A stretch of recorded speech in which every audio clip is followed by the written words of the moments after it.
Kali ini kita akan membicarakan sesuatu yang sangat menarik, yaitu tentang ibu kota baru yang di wilayah Penajam.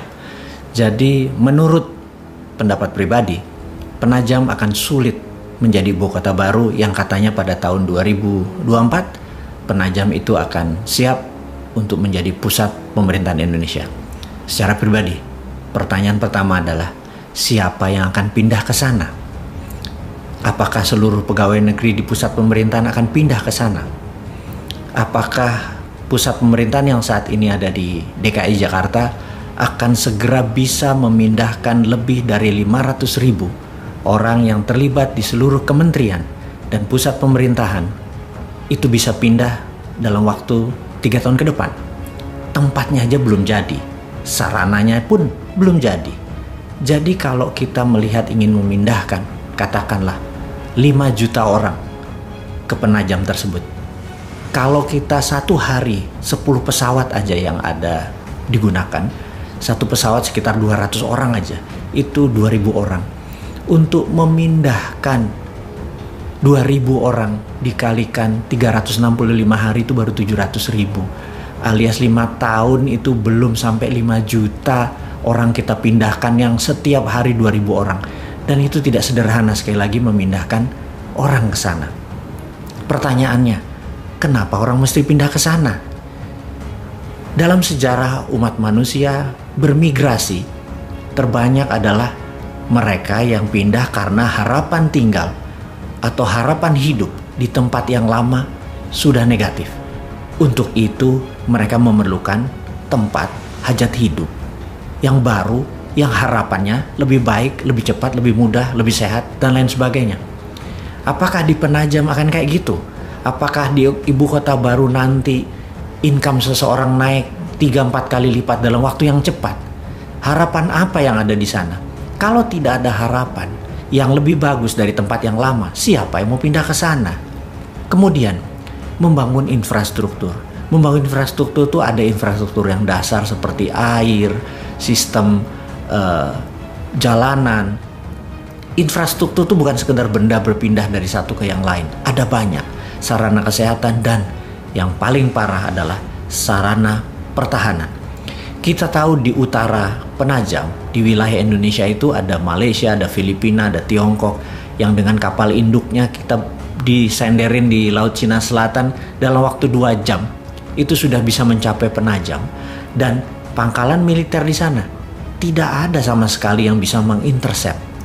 Janganlah pernah berkata kita cinta damai, kita tidak ingin berperang dengan siapapun, kemudian kita tidak bersiap. Ingat doktrin dimanapun yang mengatakan kalau kita ingin damai, kita harus bersiap untuk perang. Kita ingin damai, tapi kita harus bersiap untuk perang. Setidaknya pangkalan militer di Kalimantan Timur itu harus tumbuh kira-kira 10 kali atau lebih 10 kali lebih banyak dari, atau 10 kali lebih kuat dari saat ini. Ada intercept radar, ada peluru kendali, ada jet tempur, dan lain sebagainya. Itu belum ada persiapannya sama sekali. Bahkan Kementerian Pertahanan yang saat ini adalah orang yang ingin mencalonkan dirinya di tahun 2024 untuk menjadi presiden berikutnya, itu pun tidak terlihat di buku putih Kementerian Pertahanan akan membangun pangkalan untuk melindungi ibu kota baru di Penajam sampai tahun 2024. Lah kalau dianya tidak membangun atau tidak menyiapkan, bagaimana kalau kita membangun sana sebagai ibu kota baru? Apakah hanya membangun seperti real estate, seperti Bumi Serpong Damai, seperti Alam Sutra? Itu pun memerlukan 20 tahun lebih baru terasa manfaatnya. Jadi kalau dikatakan ibu kota baru nanti akan jadi tahun 2024, saya bisa katakan itu tidak mungkin. Dan banyak yang terbuai bahwa itu mungkin. Proyek itu yang terakhir yang kita mau tanya adalah, sekali lagi kita mau nanya, bagaimana cara membangunnya? Apakah dengan berhutang seperti selama ini? Saat ini aja 7 tahun itu menghutangnya hampir 5.000 triliun. Menjadikan total hutang negara itu hampir 6.500 triliun dan lebih. Ditambah membangun ibu kota baru, itu lebih kali dari 5.000 triliun hanya untuk membangun seluruh infrastruktur di sana dan kesiapan software dan hardware. Kita nggak mungkin membangun kota hanya memindahkan hardware. Di situ harus kayak Wakanda. Di situ harus digital country. Pertama kali menjadi digital ibu kota berdasarkan berbasis teknologi. Dan ini semua tidak siap kita sekarang. Teknologinya asing semua. Membangunnya pakai uang asing. Lalu membangunnya pakai hutang. Di mana kedaulatan bangsa ini? Kalau sebagai proyek mercusuar seperti orang megalomania, ya mungkin aja hal itu bisa dibangun. Tapi sekali lagi, para pejabat di atas dan para pemimpin tertinggi, Anda bukan orang megalomania. Jadi jujur aja, tunggulah masa yang tepat. Saat ini belum tepat. Jadi ada baiknya kita tunda dulu membangun, atau katakanlah tutup aja, tidak usah membangun. Kita nggak pernah kita menuduh bahwa begitu tidak dibangun, wah lo tidak komitmen. Enggak, kita mengerti. Karena kalau kita dikomunikasikan, Anda sebagai pemimpin adalah directed leader, mengarahkan, menginstruksikan. Kita paham kok. Kalau pakai buzzer, pakai orang bayaran, mereka nggak paham. Mereka hanyalah karena dibayar ya mereka serang aja udah. Pokoknya apa sabdonya Anda di echo aja sama mereka, diamplifikasi aja tanpa melihat bahwa implikasi itu sebenarnya tidak begitu maksud Anda. Sekarang Anda harus menjadi directed leader. Katakan tidak jadi membangun penajam. Katakan akan di-review ulang karena masalah pendanaan. Bukan masalah yang lain. Menurut saya, hemat saya, ini adalah masalah pendanaan. Tapi kalau ditanya, oke, apa kamu cuma mengkritik atau menyinyir doang? Enggak begitu. New Mind punya solusi. Dari dulu New Mind punya solusi.